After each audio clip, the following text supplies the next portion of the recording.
What is hi everybody? This is Cody, aka DFS Prodigy, and we're here. We're talking about this NBA slate for May 8th for the playoffs.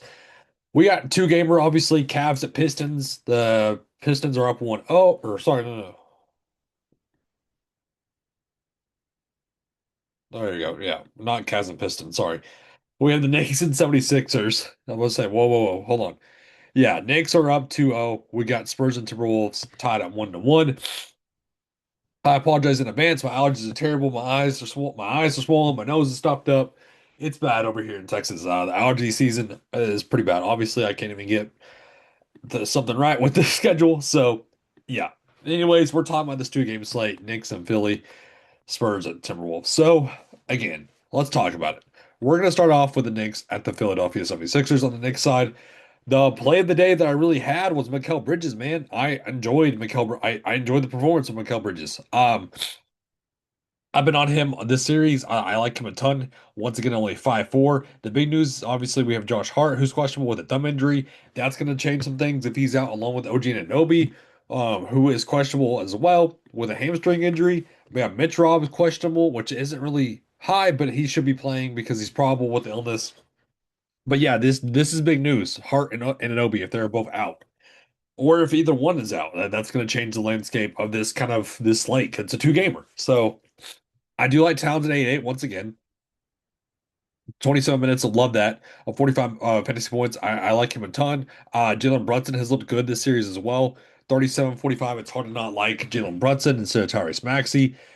Mikal Bridges, we talked about. I love going to him. Once again, only 5'4", still too cheap. But if we get one of these Anunoby or Harts out, we could see the increase for Jordan Clarkson.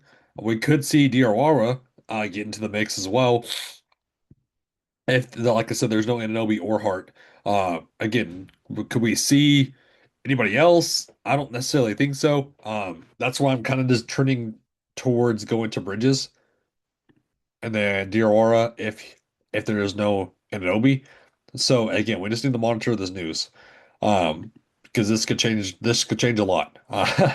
So on the Philly side, we have Joel Embiid, who's questionable with the ankle injury. So he was out last game. That bumped up Andre Drummond, which if he is out, I'm going to get to a lot of Andre Drummond once again. Played 15 minutes, had a bunch of fouls though. That was the issue. So we could see Bona as well, only 3.5 as a value piece. Played 16 minutes. He was having foul trouble though as well. So Maxi though at 8.6. I'm much better just go to Jalen Brunson. I do like Paul George is only 6'9". That's a great price tag for him, and along with Edgecombe only 6'3". I like both those guys a ton in the mid range. Kelly Oubre is kind of just the odd man out for me. If I get to him, I get to him though. But he could see a usage bump if there's no Embiid, of course. Quentin Grimes is a flyer at only 4.2. And then, like I said, you have Barlow, or you have Bona and Drummond that you could certainly look at. Spurs and Minnesota. This is kind of the tougher teams to break down. We have Wembanyama at 11,000.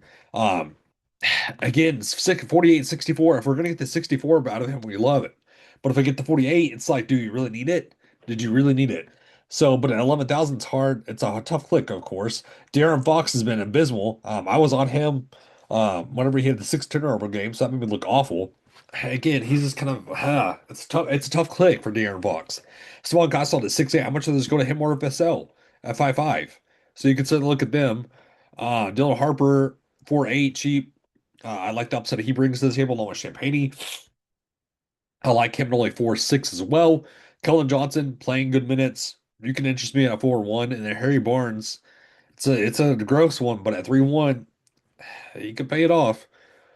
Minnesota, big news is DeSumo. Anthony Edwards as well is questionable. So yeah, we could get this is another big news kind of slate, or big news kind of team. So Anthony Edwards, again, I expect him to be in. I don't expect him to be out because they've been trying to play him. He's been trying to play as much as possible. At 8,000 though, I love it in the mid range. It's a great price tag, but yeah, it's scary because 14 and 28. Oof. So yeah, it's it's scary. But again, it's hard to not like him at only 8,000 if he's going to play 25 minutes. It's hard to not like it. Julius Randle 7-4. I don't really want to get to that. I much rather just go drop down to Jaden McDaniels. I love Rudy Gobert at only 6,000 as well. I think he's a contrarian option. And then you have the likes of Terrence Shannon, 25, 35 minutes. I like that and only fourth. That's cheap. Mike Conley, veteran again, 16, 24 minutes. I like that and only 3.9. That's the Harrison Barnes kind of play. Um, so yeah, this is gonna be an interesting two-game slate with these injuries. So, anyways, that breaks down the slate process. I thank y'all so much for tuning in. It was a great semester, everybody. Have a good one.